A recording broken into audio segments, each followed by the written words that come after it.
The your show channel को देखने व सुनने वाले मेरे सभी दोस्तों को नमस्कार। और हाँ, आज हम आपको चाणक्य नीति के 5वां अध्याय को सुनाएंगे और आप सुनने से पहले हमारे चैनल को सब्सक्राइब कर दीजिए ताकि हम आप सबका सपोर्ट ऐसे ही मिलता रहे। तो हम चाणक्य नीति का 5वां अध्याय शुरू करते हैं। अथ पंचमोध्याय। 5वां अध्याय। धन से धर्म की, योग से विद्या की, मधुरता से राजा की और अच्छी स्त्रियों से घर की रक्षा होती है। गुरुरग्निर्विजातीना वर्णाना ब्राह्मणो गुरुआ पतिरेव गुरुआ स्त्रीणा सर्वस्याभ्याक्तो गुरुआ। ब्राह्मण, क्षत्रिय और वैश्य आदि द्विजों के लिए अग्निहोत्र गुरु के समान आदरणीय है। चारों वर्णों में ब्राह्मण सबसे अधिक श्रेष्ठ और आदरणीय है। स्त्रियों के लिए पति ही गुरु है और घर में आया हुआ अतिथि सभी के आदर सत्कार के योग्य माना गया है। द्विजों का कर्तव्य है कि वे अग्निहोत्र आदि कर्म आदरपूर्वक नित्य करते रहें। अग्निहोत्र से वायुमंडल शुद्ध होता है। मनुष्य के स्वास्थ्य और पर्यावरण के सुधार के लिए हवन, यज्ञ आदि करना आवश्यक माना गया है। ब्राह्मण को पूजनीय इसलिए माना गया है क्योंकि वे सभी वर्गों को विद्या देते हैं। स्त्रियों के लिए पति ही उसका आदरणीय गुरु होता है क्योंकि वही उसका भरण पोषण करता है और उसे सन्मार्ग पर ले जाने में सहायता करता है। घर में आए हुए अतिथि का आदर सत्कार सभी लोगों को करना चाहिए क्योंकि वह बहुत थोड़ी देर के लिए किसी के घर आता है। अतिथि देवो भव, ऐसा शास्त्र वचन भी है। यथा चतुर्भ्यः कनकम परीक्षते निघर्षणच्छेदनताप्ताड्नयः तथा चतुर्भ्यः पुरुषः परीक्षते त्यागेन शीलेन गुणेन कर्मणा। जिस प्रकार सोने की परीक्षा 4 प्रकार से की जाती है, उसे कसौटी पर घिसा जाता है, काटकर देखा जाता है, तपाया जाता है और कूटकर उसकी जांच की जाती है, उसी प्रकार मनुष्य कितना श्रेष्ठ है इसकी पहचान भी इन 4 बातों से होती है। चाणक्य के अनुसार इन चारों प्रकारों से की गई परीक्षा में स्वयं को सही सिद्ध करने वाला व्यक्ति ही खरा है।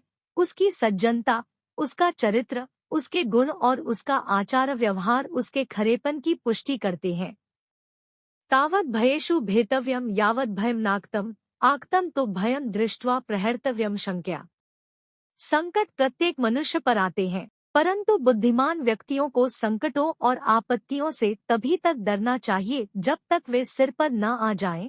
संकट और दुख आने पर तो व्यक्ति को अपनी पूरी शक्ति से उन्हें दूर करने का प्रयत्न करना चाहिए। एकोदर्शमुद्भूता एक नक्षत्र जातकाः न भवन्ति समाह शीले यथा बद्रिकंटकाः।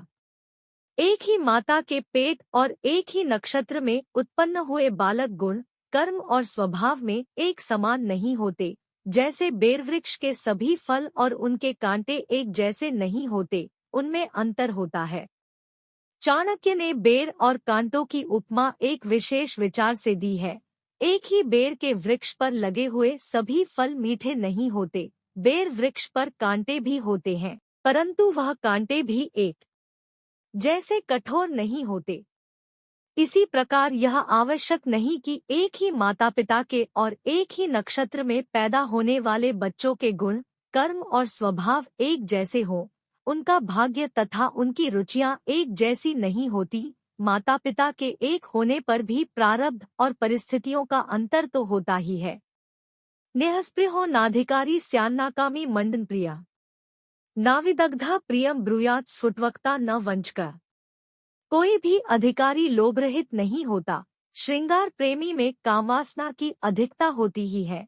जो व्यक्ति चतुर नहीं है वह मधुरभाषी भी नहीं हो सकता तथा साफ बात कहने वाला व्यक्ति कभी भी धोखेबाज नहीं होता। प्राय देखा जाता है कि जिस व्यक्ति में बड़ा बनने की लालसा होती है वही अधिकार प्राप्त करना चाहता है।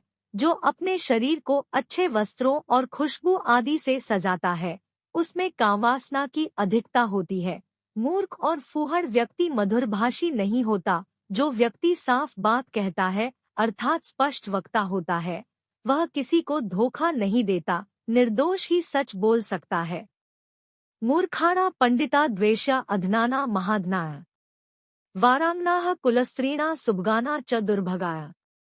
मूर्ख विद्वानों से वैर भाव रखते हैं, दरिद्र और निर्धन धनवानों को अपना शत्रु समझते हैं। वेश्याएं कुलीन स्त्रियों से द्वेष भाव रखती है और विधवा स्त्रियां सुहागिनों को अपना शत्रु मानती है।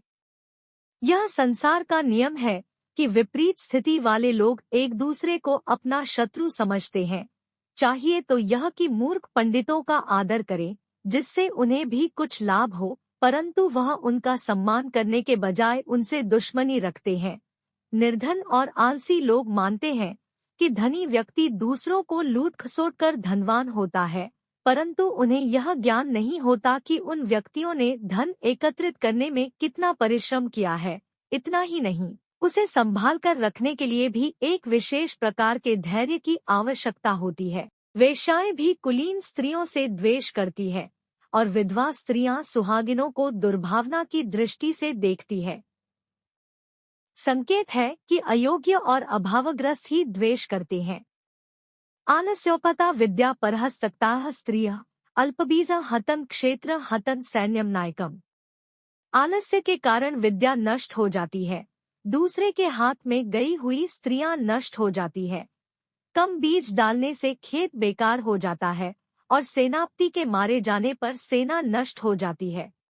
इसका भाव यह है कि विद्या की प्राप्ति और उसकी वृद्धि के लिए व्यक्ति को आलस्य का त्याग कर देना चाहिए।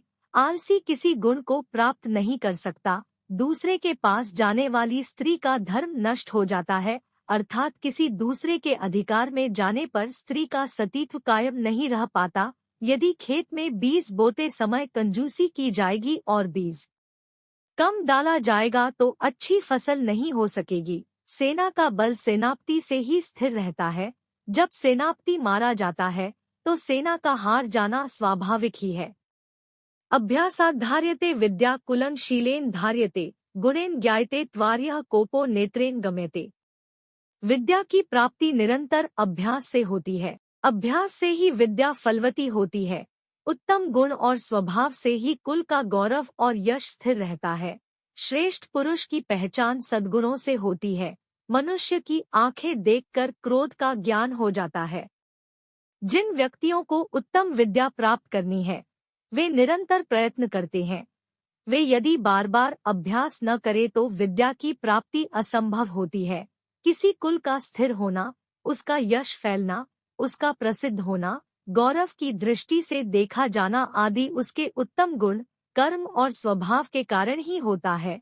यदि गुण, कर्म और स्वभाव श्रेष्ठ नहीं होंगे तो कुल का गौरव नहीं बढ़ सकता। इसी प्रकार श्रेष्ठ व्यक्ति की पहचान उसके अच्छे गुणों के कारण होती है।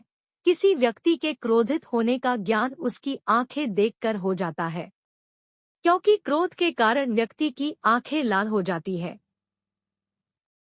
वित्तेन रक्षते धर्मो विद्या योगेन रक्षते। मृदुना रक्षते भूपा सत्स्त्रिया रक्षते गृहम्। धन से धर्म की रक्षा की जाती है। विद्या को योग के द्वारा बचाया जा सकता है। मधुरता के कारण राजा को बचाया जा सकता है और अच्छी स्त्रियां घर की रक्षक होती है।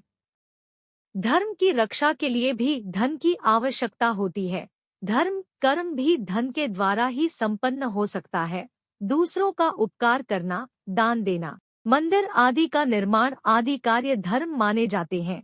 विद्या को स्थिर रखने के लिए चतुरतापूर्वक उसका अभ्यास करने की आवश्यकता होती है। इसलिए कहा गया है कि विद्या योगेन रक्षते। राजा की रक्षा उसके मधुर व्यवहार के कारण ही होती है। यदि शासक क्रूर हो जाए तो प्रजा विद्रोह कर सकती है। इसलिए राजा का कर्तव्य है कि वह मधुर और उदार व्यवहार से अपना राज्य नष्ट होने से बचाता रहे। राजा को अपनी प्रजा के प्रति व्यवहार दयालुतापूर्ण होना ही चाहिए। जब तक स्त्रियों को अपने सतीत्व का ध्यान रहता है, उनके मन में अपने परिवार की प्रतिष्ठा सर्वोपरि रहती है, तब तक घर बचा रहता है, अर्थात परिवार नष्ट नहीं होता। परंतु जब वे अपने शील और सतीत्व का परित्याग कर देती है तो वह घर नष्ट होता है। अन्यथा वेद पांडित्यम शास्त्रमाचारमन्यथा अन्यथा कुवच शांतम लोकाः क्लिशन्ति चान्यथा। विद्वान व्यक्ति के पांडित्य की निंदा करने वाले, शास्त्रों द्वारा कहे गए श्रेष्ठ आचरण को व्यर्थ बताने वाले, धीर, गंभीर और शांत रहने वाले व्यक्ति को ढोंगी और पाखंडी बताने वाले लोग हमेशा दुख उठाते हैं। इस परनिंदा रूप कार्य से कोई लाभ नहीं होता है। बहुत से लोग अपने स्वभाव के कारण विद्वान पंडितों की विद्वत्ता को व्यर्थ बताते हैं, उनकी निंदा करते हैं। शास्त्रों में बताए गए नियमों के अनुसार आचरण करने वाले व्यक्ति को भी वे व्यर्थ का आचरण करने वाला बताते हैं। विद्वानों को ढोंगी और शास्त्रों को कल्पित बताते हैं।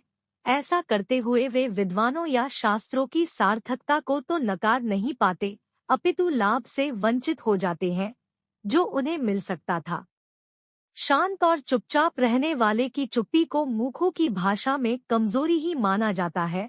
विद्वान, श्रेष्ठ आचरण करने वाले, धीर, गंभीर और शुद्ध व्यक्ति का निंदा से कुछ भी नहीं बिगड़ता। हाँ, निंदक सदैव दुखी रहते हैं।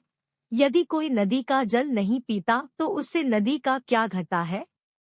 दारिद्र्यनाशनन दानन शीलन दुर्गतिनाशन, अज्ञाननाशिनी प्रज्ञा भावना भयनाशिनी। दान देने से दरिद्रता नष्ट होती है, अच्छे आचरण से कष्ट दूर होते हैं, मनुष्य की दुर्गति समाप्त होती है, बुद्धि से अज्ञान नष्ट होता है अर्थात मूर्खता नष्ट होती है, और ईश्वर की भक्ति से भय दूर होता है। 11 आचार्य चाणक्य कहते हैं कि दान देने से दरिद्रता नष्ट होती है। अनेक शास्त्रों और संतों ने भी कहा है कि दान दिए धन ना घटे। यदि मन के साथ इसे जोड़ा जाए तो यह कथन और भी स्पष्ट हो जाता है, क्योंकि धनी भी मन से दरिद्र हो सकता है और निर्धन भी श्रीमान। व्यक्ति अच्छे गुणों, नम्र व्यवहार और सुशीलता के कारण अपने कष्ट दूर करता है, क्योंकि सभी व्यक्ति सद्गुणी और सुशील व्यक्ति को आगे बढ़ाने की इच्छा रखते हैं। प्रभु सबकी सहायता करने वाला है। जो व्यक्ति नित्य नियम से ईश्वर की प्रार्थना करते हैं वे सदैव दुर्गुणों से बचे रहते हैं। उन्हें न तो किसी व्यक्ति से डरने की आवश्यकता होती है और न ही वे संकटों के आने पर भयभीत होते हैं। नास्ति कामसमो व्याधिर्नास्ति मोहसमो रिपुआ, नास्ति कोशसमो वहनिर्नास्ति ज्ञानात् परम सुखम। कामवासना के समान कोई रोग नहीं, मोह से बड़ा कोई शत्रु नहीं, क्रोध जैसी कोई आग नहीं और ज्ञान से बढ़कर इस संसार में सुख देने वाली कोई वस्तु नहीं। अधिक कामवासना में लिप्त रहने वाला व्यक्ति शक्तिहीन होकर अनेक रोगों का शिकार हो जाता है। वह कामवासना की पूर्ति के लिए रोगी से संबंध बनाकर किसी रोग की गिरफ्त में भी आ सकता है। व्यक्ति का क्रोध उसके लिए आग का काम करता है, उसका अपना क्रोध उसे जला डालता है। ज्ञान से बढ़कर संसार में सुख देने वाली कोई भी वस्तु नहीं है। जो व्यक्ति बुद्धि और विवेक से कार्य करता है वह सदा सुखी रहता है। मोह को सबसे बड़ा शत्रु बताया गया है। मोह का अर्थ है मूर्छा अर्थात अविवेक। यह बुद्धि को नष्ट कर देता है। जन्म मृत्यु ही याते को भुनकते का शुभाशुभम, नरकेशु पतत्ते एको याति परांगतिम। जिस प्रकार मनुष्य अकेला ही जन्म लेता है उसी प्रकार अकेले ही उसे पाप और पुण्य का फल भी भोगना पड़ता है। अकेले ही अनेक प्रकार के कष्ट भोगने पड़ते हैं, अर्थात अकेले ही उसे नरक का दुख उठाना पड़ता है और अकेला ही वह मोक्ष को प्राप्त होता है। मनुष्य के जन्म और मृत्यु के चक्र में उसका कोई साथ नहीं देता। वह जब जन्म लेता है तब भी अकेला होता है, जब उसकी मृत्यु होती है तब भी वह अकेला होता है। बार बार जन्म लेने और मरने के चक्र में मनुष्य को अकेले ही भागीदारी करनी होती है। चाणक्य ने मनुष्य के अकेले ही नरक में जाने की बात कही है। नरक और कुछ नहीं है, मनुष्य द्वारा भोगे जाने वाले कष्टों का ही नाम है। व्यक्ति अकेला ही इस कष्ट को भोगने के लिए मजबूर होता है। उसके कष्ट में सहानुभूति तो जताई जा सकती है, परंतु उसका कष्ट बांटा नहीं जा सकता। यदि वह अच्छे कार्य करता है तो इसी जन्म में जीवन मुक्त की स्थिति को प्राप्त कर लेता है। आचार्य चाणक्य ने यहाँ संकेत दिया है कि सब अकेले ही करना है, इसलिए उत्तरदायित्व को निभाने के लिए हमेशा तैयार रहना चाहिए। दूसरों की ओर क्यों देखना? दूसरों का सहारा लेने की आदत से मुक्त हो, यही श्रेयस्कर है। तृणम ब्रह्मविद स्वर्गस्तृणम शूरस्य जीवितम जिताशस्य तृणम नारी निःस्पृहस्य तृणम जगत। जिसे ब्रह्म ज्ञान है उसके लिए स्वर्ग तिनके के समान अर्थात तुच्छ है। शूरवीर के लिए जीवन तिनके के समान होता है। जितेंद्रिय अर्थात संयमी व्यक्ति के लिए स्त्री भोग पदार्थ तिनके के समान होती है और इच्छारहित मनुष्यों के लिए सारा संसार ही तिनके के समान है। जिसे ब्रह्म ज्ञान है उसके लिए स्वर्ग का कोई महत्व नहीं, क्योंकि वह जानता है कि स्वर्ग के सुख भी क्षणिक है। शूरवीर व्यक्ति जीवन की बलि देने से नहीं डरता। उसके लिए अपना जीवन एक तिनके के समान है। उसे अपने जीवन में किसी से भय नहीं होता। जिस व्यक्ति ने इंद्रियों को अपने वश में किया है उसे नारी अपने वश में नहीं कर सकती। यहाँ नारी शब्द का अर्थ है सभी भोग पदार्थ। नारी तो उसका प्रतीक मात्र है।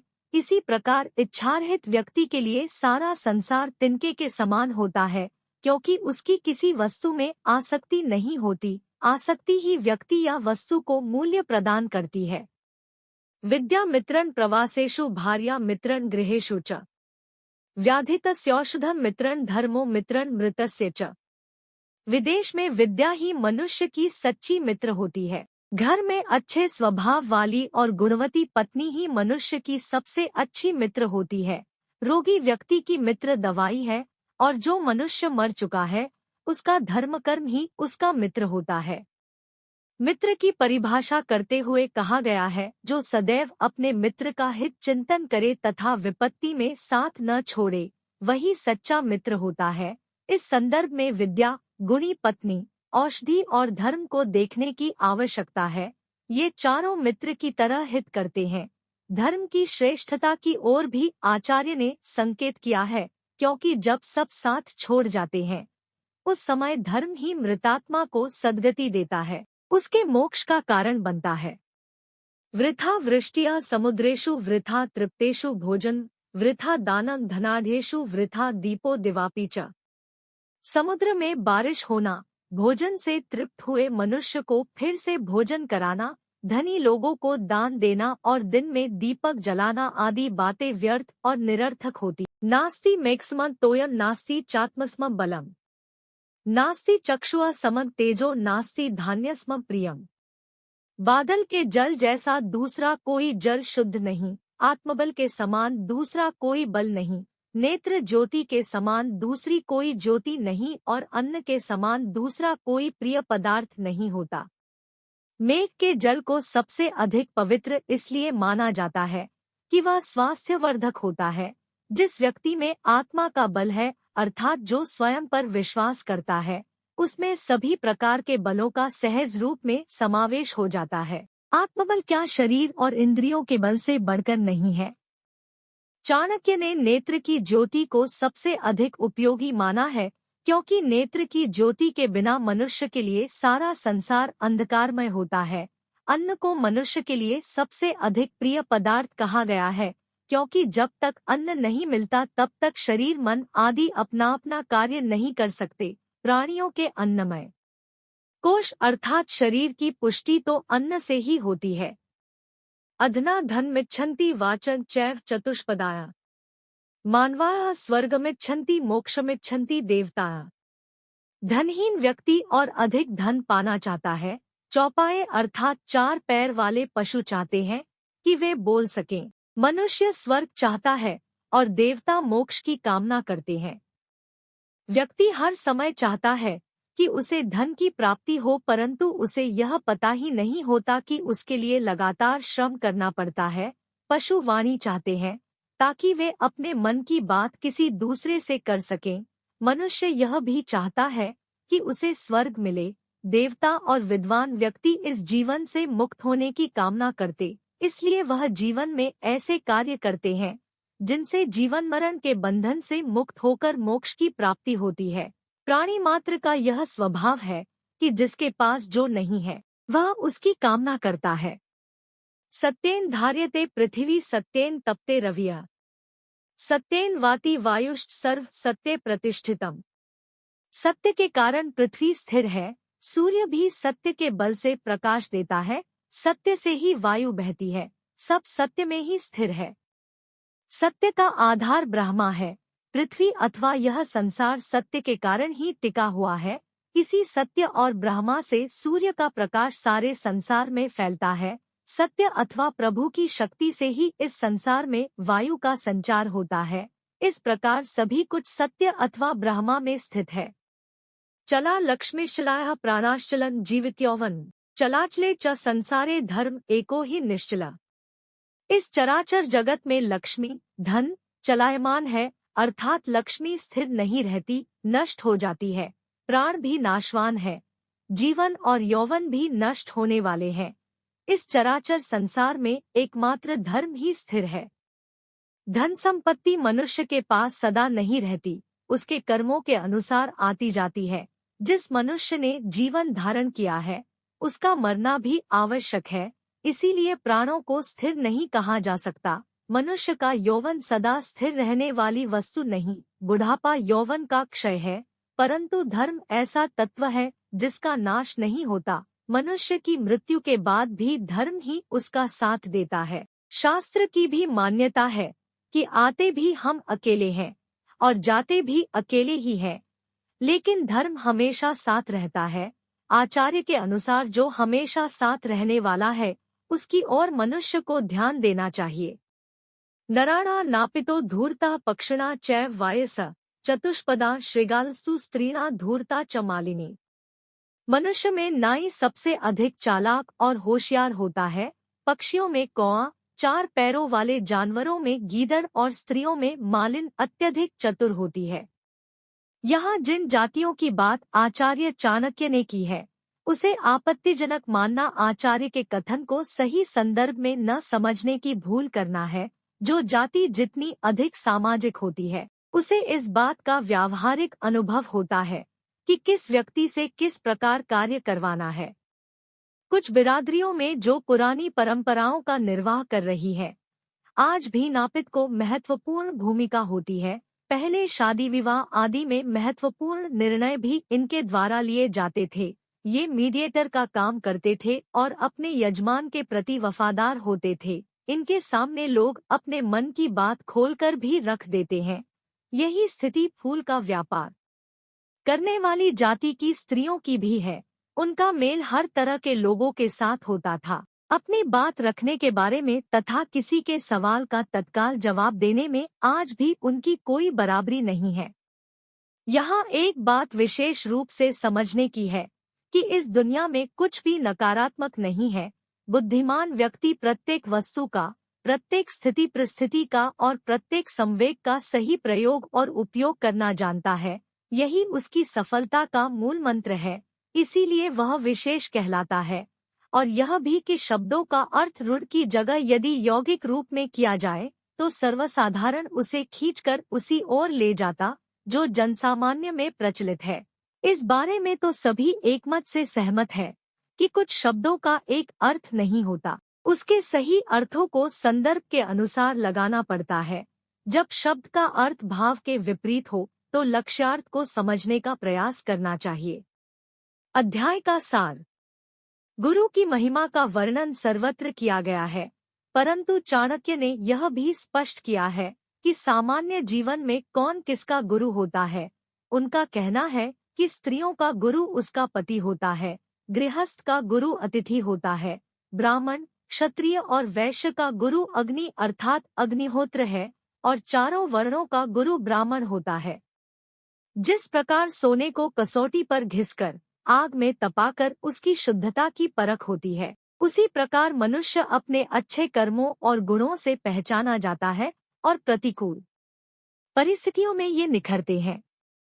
चाणक्य कहते हैं कि मनुष्य को जीवन में भयभीत होने की आवश्यकता नहीं, उसे निडर होकर कार्य करने चाहिए। यदि किसी भय की आशंका हो तो भी घबराना नहीं चाहिए, बल्कि संकट आने पर उसका डटकर मुकाबला करना चाहिए। चाणक्य कहते हैं कि यह आवश्यक नहीं है कि एक ही माता से उत्पन्न होने वाली संतान एक ही प्रकार के स्वभाव वाली हो, सब में अलग अलग गुण होते हैं। यह वैयक्तिक भिन्नता तो प्रकृति का विशेष गुण है। चाणक्य का मानना है कि कोई भी व्यक्ति वह वस्तु प्राप्त नहीं कर सकता जिसे प्राप्त करने की उसमें इच्छा न हो, जिसे विषयवासनाओं से प्रेम नहीं, वह श्रृंगार अथवा सुंदरता बढ़ाने वाली वस्तुओं की मांग नहीं करता। जो व्यक्ति बिना किसी लागल पेट के स्पष्ट बात कहता है वह कपटी नहीं होता। विद्या अभ्यास से प्राप्त होती है और आलस्य से नष्ट हो जाती है। दूसरे के हाथ में दिया हुआ धन वापस मिलना कठिन होता है और जिस खेत में बीज कम डाला जाता है वह फसल नष्ट हो जाती है। चाणक्य कहते हैं कि दान देने से धन घटता नहीं वरन दानदाता की दरिद्रता समाप्त होती है। सद्बुद्धि द्वारा मूर्खता नष्ट होती है और मन में सकारात्मक विचारों से भय समाप्त हो जाते हैं। मनुष्य में अनेक ऐसे दोष होते हैं जिनसे उसे अनेक कष्ट उठाने पड़ते हैं। चाणक्य कहते हैं कि कामवासना से बढ़कर कोई दूसरा रोग नहीं, मोह और क्रोध के समान स्वयं को नष्ट करने वाला कोई शत्रु नहीं। चाणक्य का कहना है कि क्रोध व्यक्ति को हर समय जलाता रहता है। मनुष्य जो कर्म करता है, अच्छा या बुरा, उसका फल उसे अकेले ही भोगना पड़ता है। वह अकेला ही इस संसार में जन्म लेता है और अकेला ही मरता भी है। स्वर्ग अथवा नरक में भी वह अकेला ही जाता है, केवल कर्म ही उसके साथ जाते हैं।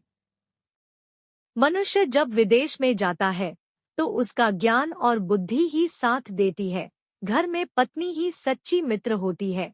औषधि रोगी के लिए हितकर होने के कारण उसकी मित्र है। मृत्यु के बाद जब संसार की कोई वस्तु या व्यक्ति मनुष्य का साथ नहीं देता उस समय धर्म ही व्यक्ति का मित्र होता है। चाणक्य का कहना है कि वर्षा के जल से श्रेष्ठ दूसरा जल नहीं और व्यक्ति का आत्मबल ही उसका सबसे बड़ा बल है।